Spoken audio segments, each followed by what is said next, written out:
البدع والأهواء، أهل البدع العقائدية وأهل البدع السياسية. نقول بيننا وبينكم السلف، بيننا وبينكم الكتب، كان فيقول البدع. Bismillahirrahmanirrahim. Waalaikumsalam warahmatullahi wabarakatuh. Jelas yang namanya puasa Arafah itu adalah tarikh 9. Hanya saja tatkala Nabi SAW menamakan puasa tadi adalah puasa Arafah, tahukah kita bahwasanya yang terpandang adalah Arafahnya, bukan semata-mata tarikh 9-nya.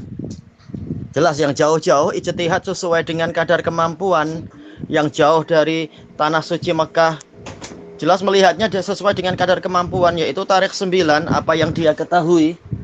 Tapi tatkala Allah Ta'ala menakdirkan kita masuk ke suatu zaman yang diberi tambahan pengetahuan untuk lebih teliti dalam masalah mengetahui waktu, sebagaimana diberi tambahan pengetahuan untuk lebih teliti dalam mengetahui arah kiblat, dengan dalil apa kita menolak pengetahuan tadi? Kalau di masa lampau, orang yang di tanah suci mudah untuk melihat Ka'bah, mengetahui arah Ka'bah dengan tepat. Yang jauh-jauh maka mereka dibebani ijtihad sesuai dengan kemampuan. Ijtihad semampunya, walaupun kenyataannya boleh jadi di sisi Allah arahnya tidak betul-betul tepat. Tapi tatkala Allah Ta'ala memberikan kemampuan, memberikan tambahan kemampuan dengan adanya alat-alat yang modern itu, maka beban syariat tidak heran kalau ada tambahan kemampuan. Allah Ta'ala mengatakan fattaqullaha mastata'tum, bertakwalah kalian kepada Allah semampu kalian. Di masa lampau kemampuannya ijtihad memperkirakan. Sekarang dengan tambahan nikmat dan ilmu pengetahuan, maka bebannya tidak mustahil untuk kemudian yang namanya kemampuan bertambah, maka bertakwa juga diwajibkan untuk lebih baik lagi karena kemampuan telah ditambahkan oleh Allah Ta'ala.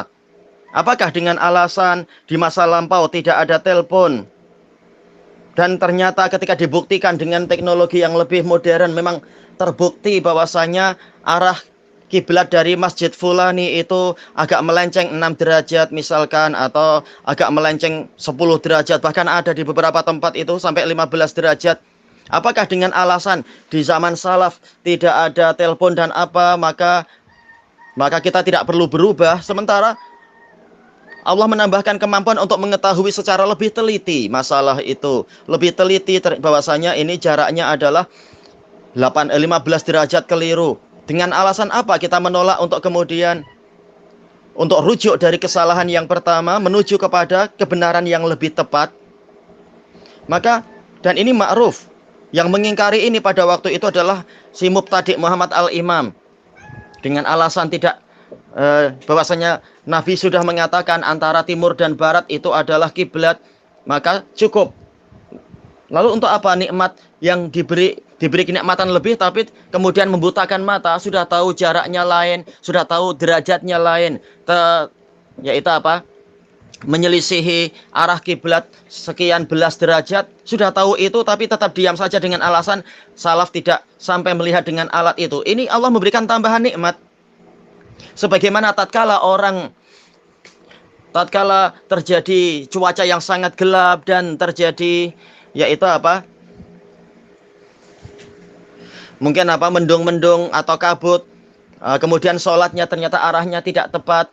Setelah Allah Ta'ala singkapkan, Allah Ta'ala tambahkan ilmu, ternyata arahnya kurang tepat. Lalu datang waktu sholat kedua, apakah tetap memakai cara pertama? Yaitu arahnya tetap pakai arah yang salah, sementara Allah telah memberikan kenikmatan dengan mengetahui bahwasanya yang pertama keliru. Tidak diwajibkan mengulang memang, tapi apakah kemudian sholat yang kedua di waktu yang kedua tetap mengikuti ijtihad yang pertama dalam keadaan tidak melihat? Tentunya orang yang berakal dan ikut dalil, dia bertakwa lebih baik lagi karena Allah memberikan ilmu lebih banyak lagi sekarang. Tahu bahwasanya arah yang betul adalah yaitu agak menyerang sekian derajat. Maka sekarang, di zaman sekarang kita diberi kenikmatan lebih, maka bebannya tentunya lebih. Karena itulah kadar kemampuan sekarang. Kita mampu melihat dengan lebih baik bahwasanya jaraknya sekarang demikian-demikian. Demikian pula tentang masalah penetapan puasa Arafah. Bagi orang yang melihat langsung di tanah suci dan sebagainya, dia tahu bahwasanya puasa Arafah adalah adalah hari Sabtu. Tetapi yang jauh Dia tidak tahu puasa Arafah kapan. Ya, bertakwa semampunya. Semampunya bagaimana? Ya, bahwasanya memang puasa Arafah adalah tanggal 9. Ya sudah, tanggal 9 yang dimampui negara itu di situ, itulah kadar kemampuannya. Tapi di zaman sekarang Allah memberikan tambahan nikmat, tambahan cara untuk mengetahui lebih tepat. Dengan alasan apa kita membutakan diri? Dalam keadaan kita sudah tahu sebenarnya adalah tarikh sekian, itulah Arafah yang sebenarnya. Tayyib, walaupun negara ini tidak melihat, misalkan tidak melihat hilal di akhir-akhir Dzulqa'dah dengan alasan-alasan bid'iyah, dengan mengatakan ini umurnya kurang, ini kurang, yaitu apa, bulannya memang terlihat tapi kurang dari 4 derajat, maka syarat tidak terpenuhi. Ini bid'ah. Lalu dengan alasan apa kita mengikuti bid'ah tadi? Sementara muslimin yang lain sudah melihat. Sementara Rasulullah SAW tidak membatasi hanya di negeri tertentu. Tapi Rasulullah SAW mengatakan sumu li ru'yatih. As-shaum yauma yuftirun nas. Muslimin dan manusia bukan hanya yang di negeri ini, di negeri lain juga muslimin, negeri lain juga manusia. Dengan alasan apa kita menolak itu? Dalam keadaan ilmu kita sudah diberi tambahan oleh Allah Ta'ala. Tatkala kita belum punya handphone, bertakwa semampunya. Sekarang diberi handphone dan diberi pengetahuan, kenapa tidak mau untuk bertakwa lebih baik lagi? Maka mestinya demikian. Thayyib. Yang tidak mampu memang sudah bertakwa semampunya. Yang dia tahu tarikh 9 adalah sekian karena kami tidak mampu melihat hilal kecuali yaitu 9 hari yang lalu atau 10 hari yang lalu baru nampak hilal. Kami tidak tahu negeri yang lain itu ternyata sudah melihat lebih awal dan sebagainya. Ini bertakwa semampunya. Nah, sekarang ternyata sudah diberitahu di awal-awal negeri yang lain begini. Kenapa? Tatkala kenikmatan bertambah, ibadah tidak bertambah.